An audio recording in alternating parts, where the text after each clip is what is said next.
Hello, ladies and gentlemen. Welcome back to our fourth episode of Pre-Health to Success Behind the White Coat Journey to Medical School. This episode is dedicated to students who are interested in going into med school and learning about the journey. We're sitting with Alicia, a first year medical student at Rush Medical College, and Karen, a first year medical student at the University of Texas Rio Grande Valley Med School. Join us for an insightful chat about the med school journey from undergrad to admission. Welcome, Alicia. Thank you so much for having me here. And just wanted to give a little bit of background about myself. So I'm a first year medical student here at Rush Medical College, which is in Chicago, Illinois. And I went to UCLA for undergrad.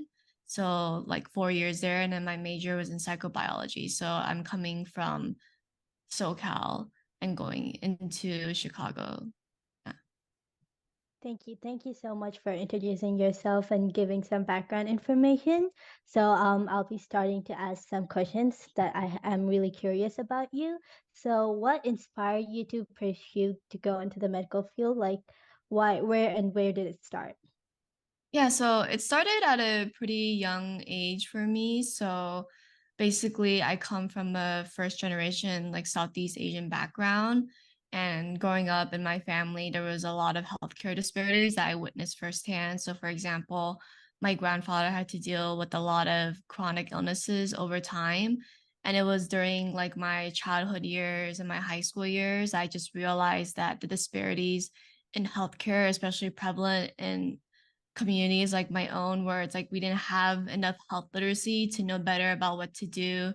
And then especially culturally, like my parents resorted to Eastern medicine instead of turning into Western medicine. So it was like that first just like perspective of seeing how my grandpa really struggled with his health and seeing family members of mine struggle too due to like all these healthcare disparities that are beyond my own control was what pursued me to go into medicine. That's wonderful. I love how your inspiration started from your grandfather, and you're still continuing it to this day. Mhm. Um, so, as I heard, so I'm assuming you had this passion since you were really young. So, like, how did you start planning towards med school? Because you're first year in med school, so congratulations on that. Thank you. So I think it was like initially when I was young, I was like, oh, like kind of like science. I do like math a little bit. So STEM was for sure the one for me, but I wasn't too sure if like medicine was my number one thing right away. But how I started really early was that I made sure to keep my grades up in high school. And I knew that I wanted to go to like a good college to set me up for success later on in my career. So what I did in high school was I made sure to keep up on my grades. I took like as many APs as possible, but also tried to round myself out by volunteering. So like even in high school, there was a local hospital that accepted volunteers. So that's kind of where like my first exposure to medicine started. And then from there, I just kept going in terms of like trying to expose myself to different clinical experiences. But the most important thing I would say is that I focused a lot on keeping my grades up. That's wonderful. A lot of people are like listening to this podcast and wondering from high school what they want to do. So it's really inspiring for you to share. Were there like any particular stuff in high school that you did that was related to the healthcare or any experience? Yeah, so the my local hospital offered like volunteering, and so I got to personally be like a volunteer on one of the patient floors. And although it wasn't like really interactive, like I couldn't do any care for the patient, sometimes I just got to go around and talk to them and talk with the nurses and doctors there. So I think that experience was really formative in my decision to pursue medicine. But I think in high school, it's totally understandable to be limited in the amount of clinical experiences you have simply because like we are young. So if you don't get all those clinical opportunities, you shouldn't feel bad at all. Thank you. Thank you for assuring all the high schoolers that aspire to go into the medical field. So, when going into undergrad, were there any particular majors that you looked at, like for related to med school that set you up to med school?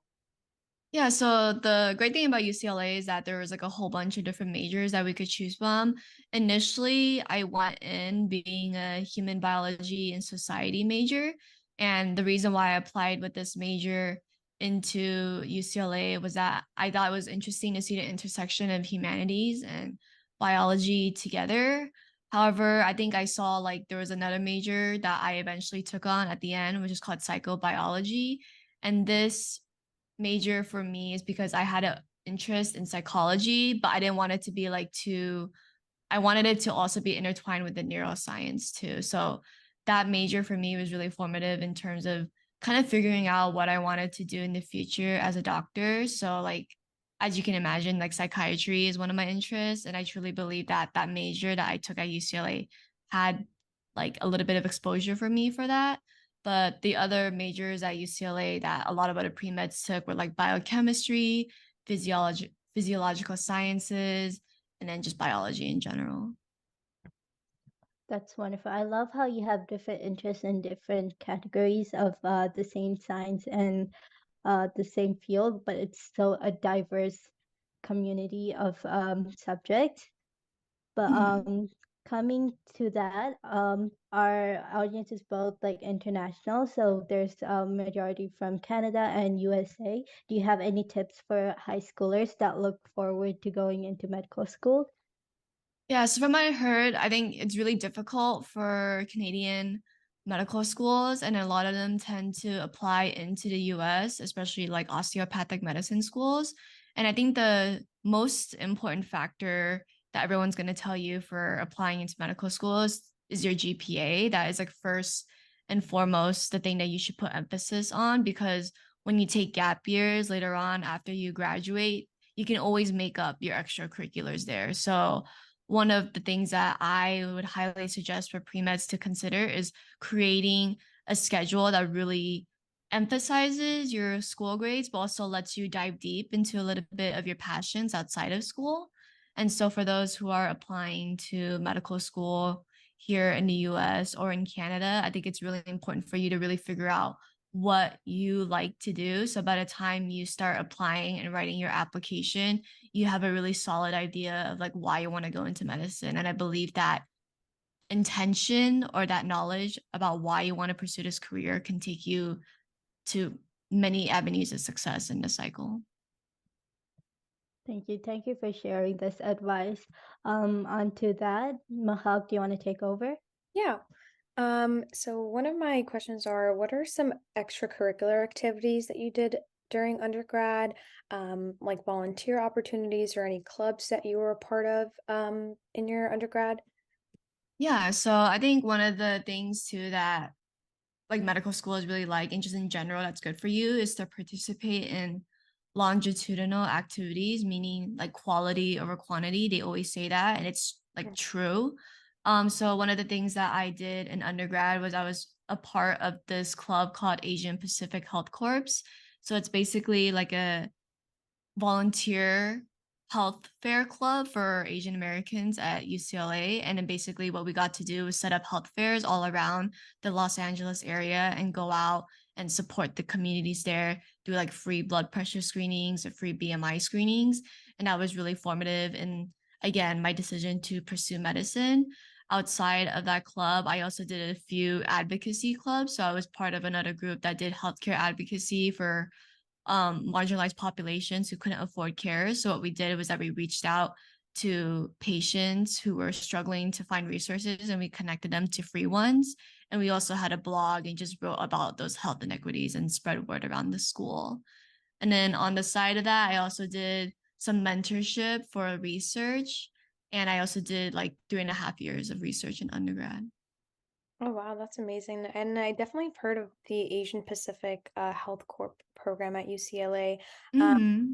and that my follow-up question is, how did you reach out for volunteer and research opportunities? I know with some pre-meds, or I've also experienced this where I wasn't able, or I didn't know who the best person it would come to, like reaching out for clinical volunteer opportunities. So how did you like navigate that and land a research opportunity for, and then continue to do that for 3 years? Yeah, so I'll just start out with the research part first, since that's like what people like to do sooner. So for research, I would say look up the faculty, like the list of faculty for your school, and then go through the different projects that certain professors are doing. So, for example, if you have an interest, let's say in psychology, I would suggest for you to search up the psychology faculty list and then go through all those PIs and email a lot of them. So, for UCLA or for like colleges in general, there's this thing called cold emailing, where you basically mass email a bunch of professors expressing your interest in their lab. And the unfortunate part is that you can email about like 40 to 50 professors and maybe less than 10 will reply to you. So don't ever feel discouraged if a professor doesn't reply to you, because they're just really busy, and then sometimes they just get like hundreds of emails per day. So I would suggest for you to just reach out to as many people as possible when you're trying to start your research project, but also don't be too picky about the research that you want to do, because who knows, like you might get interested in a new project that you didn't think you were interested in the beginning. So Mm, definitely do the cold emailing process to reach out to professors really early. And mm, also you can reach out to upperclassmen, because sometimes they have to leave their project or they know certain professors who are taking on students at the time. So I would highly suggest for people to just make sure to form close connections with their upperclassmen, because they honestly they went through it themselves. So they know like what is the best way to do things, like the mistakes that they made, and they can give you really valuable advice. mm. In terms of clinical experiences, it really depends on the school themselves. So a lot of people would get over the summer, they would do like medical assistant work. So work at like a private practice, and that's where a lot of clinical experiences get in. For UCLA ourselves, we had a pretty strict pre-med volunteer program at our hospital, but I would just suggest for you to go to like those activities fairs for your clubs and just see which organizations are being involved in clinical experiences and always reach out from there. Um, Also, one thing to do in undergrad, if you can't find any like direct patient care experience, is to always try and find doctors to shadow. Mhm. That's a really good start too, because if you shadow a doctor, it will give you like a better idea of like, is this what you want to do in the future? And shadowing hours do matter in your medical school application. So I would overall, I know it's a lot, I'm talking about a lot of different things, but if you want to do clinical Totally. experiences, um, get the get the certifications either for scribing or for medical assistants or CNAs. That's a really good start for you to just go reach out for a job during summer and then rack in those hours. No, that's really great advice. And my follow-up question is regarding the MCAT, trigger warning. Did you take your MCAT during undergrad or after you had graduated? Um, Yeah, so I took it during undergrad. I originally had the intent of not taking a gap year, so I took it right after my sophomore year. Usually people who take at least one gap year would take it after junior year or after they graduate, but I didn't have the intention to at first. So I took the MCAT after sophomore year, and that was when COVID hit for me. So mhm. I was the first people taking the MCAT in a shorter amount of time. So it was 4.5 hours during COVID. Oh, wow. Yeah. Heard like during COVID, a lot of the exams were getting pushed back. Like, did you have to experience that too, where you had studied to take the exam at a certain date and time, and then it was pushed back to like another month? Did you also experience that? I did not, but I think the only caveat, because I took it during COVID, it was just really hard for me to get that stimulated like test environment, since I was like always at home and I couldn't go to like the library to study. But I didn't have to experience any of the back scheduling, luckily. That's really cool that you had the chance to take it like sophomore year.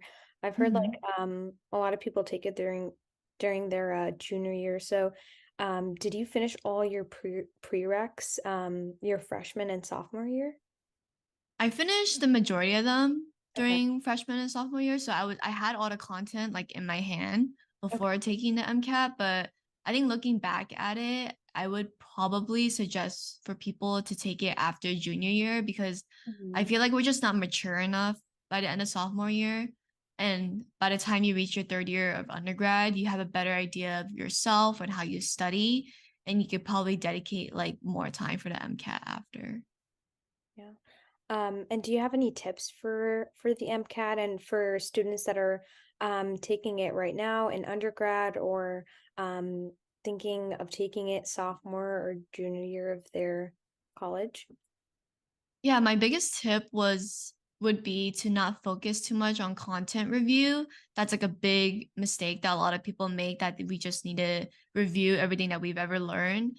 And to me, it's like a big waste of time essentially, because I think the best thing to do is to take a diagnostic test and see which subjects you're really struggling on, and then content review for those, and then continue to do the same processes, but like taking a practice test like every week or every other week and seeing what you get wrong, and then do the content review out of that. So definitely emphasize more on practice questions rather than just sitting there and reading the notes. Got it. Yeah. And how many exams have you taken to get into med school? I know there's the MCAT, this Casper. Is there any other exams that you had to take while applying for med school? Yeah, there was so the MCAT, Casper, and I know AMC has their own personality test. I forgot what the name was, but there is another personality test that is required by the AMC for some schools. Gotcha. And I think that was like my last question about with undergrad. Is there any advice you'd like to share that you didn't have the chance to mention earlier, or anything about your journey to medical school? Yeah, so I think a lot of people get bogged down in the fact that like stats, and I know it's like something I was emphasizing earlier too, but if you don't have the perfect stats, that does not mean it's the end of the world. Like I remember getting my MCAT back and I broke down because I thought I wasn't enough for medical school. And then here I am today. So I think truly getting yourself involved in activities that you are passionate about, that you can become a leader of, would be very beneficial by the time you start your apps, because it's always easier to talk about experiences that you truly feel like impacted by and that are meaningful for you to go into medicine. And I think people really underestimate the power of your essays in your medical school application. So like I highly suggest everyone to really just think about why truly they want to become a doctor, and then make that clear through your activities. Mm-hmm. Awesome. Thank you so much for sharing your experience and advice. I had one question. Mm-hmm. You mentioned that you grew up in SoCal and then now you're in Chicago for med school. Like, how has that change been? I know like the weather in Chicago is like freezing cold and compared to California where it's like very warm. Like, was it did you have the chance to visit the campus and like the state before deciding on moving to Chicago? Yeah, so unfortunately, I couldn't attend my school's first look day due to financial constraints, but so far the transition hasn't been that bad because Rush has a really good like support program for people who are like moving across states. Like the faculty here really like watches out for you and wants to make sure that you're okay. But definitely I've layered up a lot because I'm from California, and it's like kind of crazy to see other people like we're only like one layer and I'm out here with three, but Yeah. so far it isn't that bad. And I think um like it depends on the school that you go to, but like I'm finding my new support system here, so it hasn't really been lonely either. Oh, that's awesome. Yeah. Well, I think that was all the questions. Thank you so much, Alicia, for joining us today for episode 2. And I think it was very insightful for even me, who's in their gap year taking their MCAT. I definitely Mhm. benefited with the tips that you shared, and I think Joshi can say the same as well. Thank you guys. Yeah, of course. Yeah, thank you so much for sharing your journey. As a high school student, I really look forward to experiencing this myself one day. Yeah, I'm hoping for the best for you too. Good luck. Thank you so much. So, hello, Karen. Thank you for coming to our episode of interviewing med students to their journey of going to medical school. Would you like to introduce yourself? Yes. So my name is Karen Marambadoro, and I am currently a first year medical student in South Texas. Thank you.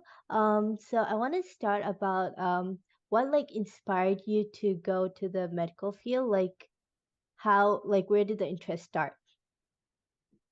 So for me, yeah, I was always interested in just basic science. I really liked taking science classes, taking math classes. I liked the way things worked in those classes. But I wasn't really sure I wanted to do pre-med. And then my grandfather died when I was like in middle school, about to go to high school, and he passed away from Alzheimer's. And I actually am an immigrant. I immigrated from Zimbabwe at the age of 5, so I didn't know my grandfather very well, but that was something that impacted a lot of my family. And because of that, I ended up taking a lot of psychology classes. And one thing I really liked was how psychology classes were really focused on human impact. Like you saw what happened when something in the brain started going wrong, and you started to see like a lot of the work being done to like improve a lot of these conditions. And I really liked how it connected a lot of the things I learned in science classes to things that I had seen in different case studies and in clinical settings. So after that class, I took this program called the Star Scholars Program, which is based in Missouri. And I really love this program. I would recommend it to everyone. I did it online, and it took you through, it was like a week in a bunch of different pre-health professions. So there was a week in dentistry, a week in pharmacy, a week in public health, and a week in medicine. And for me, that was when it was solidified for me that I really liked medicine, because the week in medicine was so I loved seeing how much trust patients put into physicians, and how the physician's role is not necessarily in just the doctor's office. Like physicians play a role in being like advocates for public health and advocates for preventative medicine. And I really liked how just well-rounded that role was. And that's when I started sort of taking medicine a little bit more seriously and deciding that that's what I wanted to do. That's great. I really like how you explored every field before you decided to choose on medicine. So when did you start planning towards med school? Like you had a keen interest towards science. Like was this from high school or like an undergrad? Yeah. So honestly, after I took that program is when I started sort of planning for med school. So that program I actually took after my first semester of freshman year. And this was in March 2020. So this was like the peak of COVID, where a lot of quarantines and shutting down were happening. And I was already sort of a major that required a lot of science classes. So that planning didn't require a lot of shifting, but that was when I started reaching out to advisors and saying, like, what does it take to be a competitive medical school applicant? What classes do I have to take to make sure that all my prerequisites are taken care of? And like, what experiences can I get outside of school that will adequately prepare me to have a good application? So a lot of that planning started after that program. It started after I sort of knew that it was what I wanted to do. I see. So like did you plan anything in high school towards med school? Yes. So during high school, like I said, I wasn't entirely sure I wanted to be pre-med in high school, but I did know that I wanted to go to a university that gave me a lot of different options. So in terms of planning for that, I took a lot of AP classes. I made sure I was prepping for the SAT, ACT, just to have like competitive scores that could open a lot of windows of opportunity for that. So I also met with my college counselors. I networked a lot with my teachers to make sure I had good recommendation letters, just so I could be in a place where I went could be like a place where if I wanted to do pre-med, I could do it pretty easily. But if I wanted to do anything else, it wouldn't be hard to shift. That's wonderful. I really like that advice from a high school perspective because I'm in high school right now. With that, do you have any advice or tips to high schoolers that want to go into med school or the medical profession in the future? Yeah, I guess I would probably have two pieces of advice. One is, so for me, I wasn't entirely sure I wanted to do pre-med, but I feel like if you are in high school and you're a lot more certain about that aspect, maybe when you do apply to undergrad, looking at places that have shown success in like taking their pre-medical students to medical school, so that you know that when you get there, you'll thrive and that they'll will do things for you to make sure that you get to where you want to be, would be my first piece of advice. And then my second piece of advice would be to just take the time to figure out what interests you, because I think that's what helped me a lot going into undergrad. When I figured out that I really liked psychology and the brain, I think that's kind of what motivated me to take on the major I did and take the specific classes I did while I was in undergrad, and really like make use of enjoying the time in undergrad to study something that I really liked. That's wonderful. So I'm assuming that you're going on to the psychology side, right? I did psychology and also neuroscience. So my main major ended up being neuroscience, but I did a lot of psychology courses too. That's wonderful. A double major. Yeah, I did neuroscience. I took psychology classes also, and then I also was a medical humanities minor, and I also did a Spanish certificate. With that coming, Mahal, do you want to ask questions about undergrad? Yeah, of course. Hi, Karen. As myself that was an undergrad, what are some extracurricular activities you did during your undergrad, like research, volunteering, and attaining clinical hours? Yeah, so for my extracurriculars, I feel like I always think of myself as I put my extracurriculars in maybe like three different boxes. So one was just like everything that was medical school adjacent, and then one box is leadership, and then the third is just like things I enjoyed. So in terms of medical school adjacent, obviously once I decided that I wanted to do medicine, uh, it looks good on the application, right? To have volunteer hours, to do clinical hours, and also you want to make sure that you are really certain that medicine is what you want to do. So you need that exposure. So for me, I volunteered in a transplant clinic for a while. I also did research in neuroscience for about 2 years, and also just volunteered in a bunch of various clinics around where I went to undergrad. So that was all of my extracurriculars on that medical school adjacent side. And then I also did a lot of leadership, and I spent a lot of time doing leadership. I did a lot of orientation program coordinating. I was an advisor. I also was a part of like just the student government within my residential college. So I did a lot of just like amendments and just advocating for students also. And then and outside of that was just things that I genuinely enjoyed. So for me, I was involved with Black Student Association, with like the Rice African Student Association, and I also um, was a cheerleader all of undergrad for 4 years actually. And one thing that I guess connects all of these is that I felt like I was really able to talk about them like on an application, because I was super passionate about everything I did. And I think some people look at cheerleading and be like, oh, like, how does that even correlate to like your application and everything? And I think there was one specific day during my like cheerleading experience where we met, I think some younger girls at like an elementary school who came to take pictures with our team, and they asked us like, oh, what we were doing and what we were hoping to do after we graduated.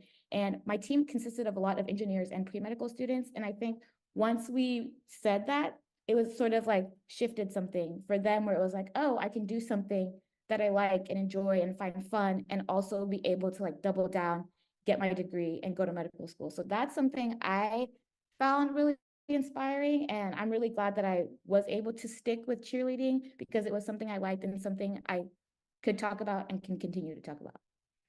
Oh, I love that. I love that you were able to take part in cheerleading and do and also get involved in things that you personally enjoy.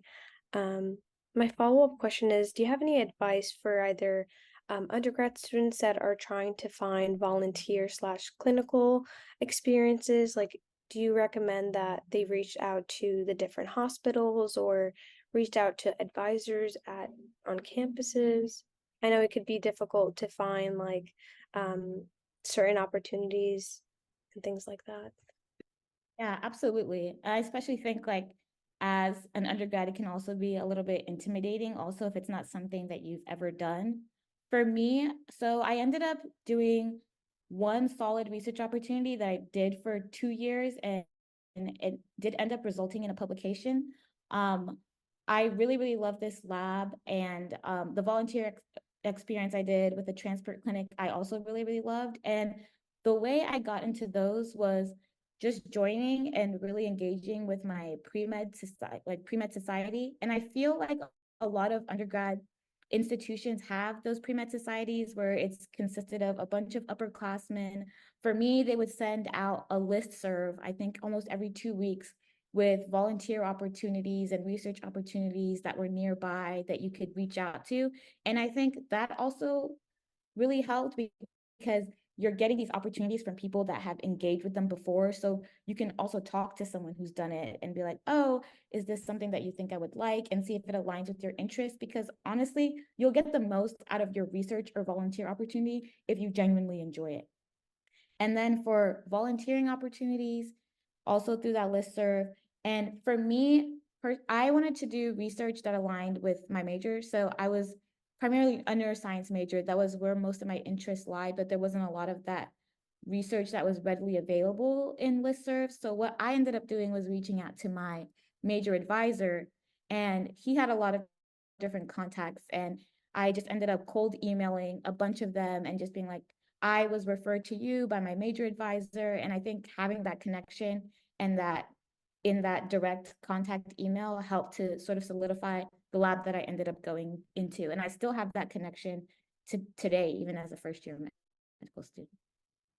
Oh, that's amazing. And my last question is, any advice in general for undergrad students dreaming to go to med school one day?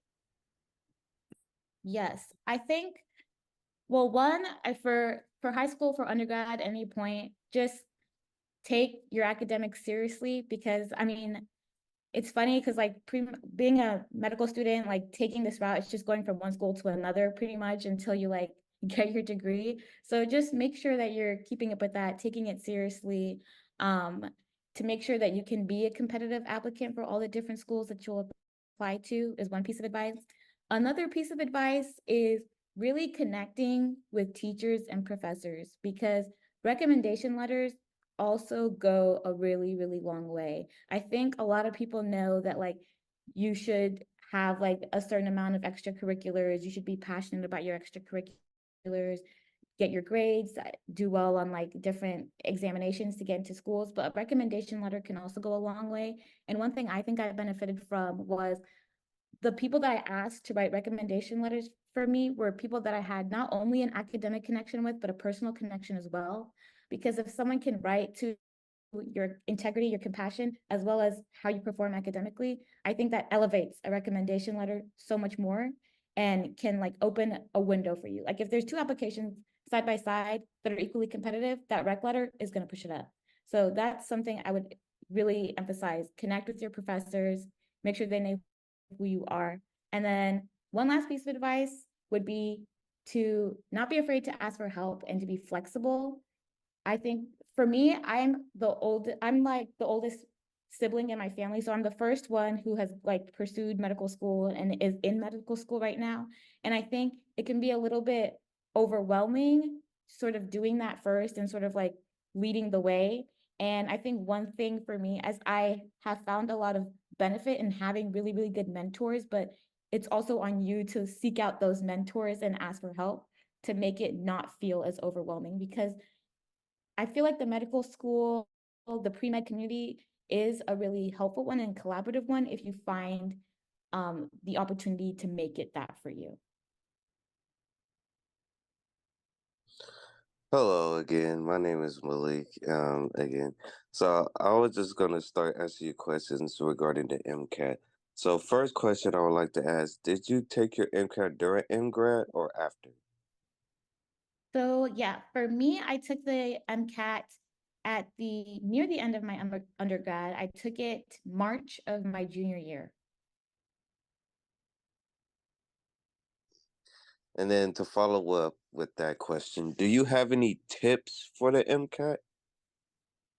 Um, my number one tip for the MCAT would be to take it seriously. Obviously, there's nothing wrong with retaking it again. I know several people who have done it. It's a long exam. It's 8 hours. It goes over a lot of things. for me, when I was originally planning to take my MCAT, I had planned to take it the summer after my sophomore year. And that summer, I ended up doing a coordinating job that ended up being a lot more work than I thought it would be. So when the date was getting closer, I was like, I am not prepared. I have not taken the time that I would have liked to take to prepare for this. So I ended up moving it to March of my junior year. And what I did was I started studying like during the winter break so that I would like, that would be my main focus. And then I also cut my credit hours for that semester to like the least amount I could take just to make sure I was putting the time in. Because since it's so long, it's ideally you want to do it one time and get it done and over with. So honestly, I would say take it seriously and take it at a time where you feel prepared. Thank you. So that kind of answered the third question. What did you personally do to prepare yourself? So I would say for another question, how many exams have you taken to get into med school other than the MCAT?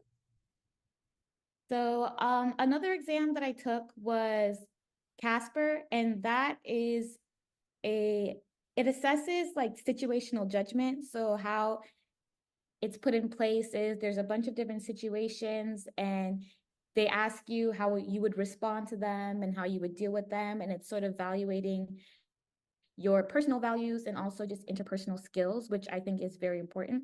And there's a similar test to that, which is called the preview, which is offered, I think, through the AAMC website. I personally didn't take that one because there wasn't any schools that I applied to that required it, but I know people who took both.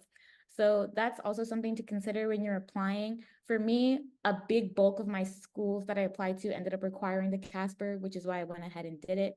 I'm not sure I know of anyone who didn't take either of those exams because I think as years go on, more and more schools are adding that as a requirement. And then other than that, there weren't any other exams that I took for medical school. Okay. And then my final question would be, did you take any gap years before applying to med school? So I did not take a gap year. I actually graduated May of last year and started med school actually like 1.5 months shortly after. So it was a very, very quick turnaround. I did contemplate taking a gap year. And the reason for that is I feel like undergrad does move really fast and you want to enjoy it, but you also want to make sure you're doing everything that you need to do to like make yourself a good applicant for medical school. And for me, I I was thinking that I wanted a little bit more time to engage with the medical field. So like do something like be a medical assistant or maybe shadow a little bit more or spend more time in like the hospital setting before applying. And that was the driving force of my gap year. And honestly, I do wish that I had done that, but I don't regret doing that just because at the beginning of, so I just finished my first semester of medical school. And during that first semester, I honestly was able to do everything that I wanted to get out of that gap year. And I think it was a little bit easier to do, honestly, because as a first year medical student, I think you have a little bit more leverage when it comes to asking for opportunities to be in a hospital setting because they're more willing to give them to you because a lot of your faculty are also physicians. So honestly, I think I did contemplate taking it, and I think there is a lot of benefit in taking a gap year, but now that I have gotten like the swing of like medical school and been able to sort of expose myself to the opportunities I wanted to, I don't regret making the decision to not. Thank you. With that coming, it's the end towards our podcast episode. Do you have anything in general, like advice for any type of students that are like going towards the medical field or in general some field related to medicine? One thing, and I'm sure everyone will tell you, it's a really, really long journey. You're going to be in school for a long time in your life, and there's going to be times when it's hard. My advice is to just enjoy every part. Not every single moment of your life is going to be filled with studying or preparing for an exam. So enjoy the times when it's not. And also, don't lose sight of who you are in pursuit of a degree. I think one thing that I've benefited a lot from is still making time to do the things that I enjoy despite, having to study really hard for exams. Like whenever I have the time off, I will do things that I enjoy. I haven't given up on any hobbies or sacrificed any hobbies or sleep or anything. So just enjoy life as you go through the process. Thank you. That is wonderful advice. With that, thank you for coming on to our episode of interviewing medical students and sharing your journey. Awesome. Thank you so much for having me. Thank you. Really appreciate it. Awesome. I'm excited to see the episode. And also good luck to all of you as well. Thank you. Thank you. Thank you. We still have a long way to go. Mhm. Have fun and enjoy it. Thank you for Alicia and Karen on joining on our episode of Journey to the Medical School. Just a few things to go before. Make sure you check out our Discord server, our summer research bootcamp, as well as Pathway to Practice series, and our research journal, senior junior mentorship program, the ambassador program, and our blogs and digital magazines, as well as check out our social media platforms, Instagram, Facebook, LinkedIn at Pre-Health to Success, and our website, www.prehealthtosuccess.org, and our Twitter at PH2S7. Thank you.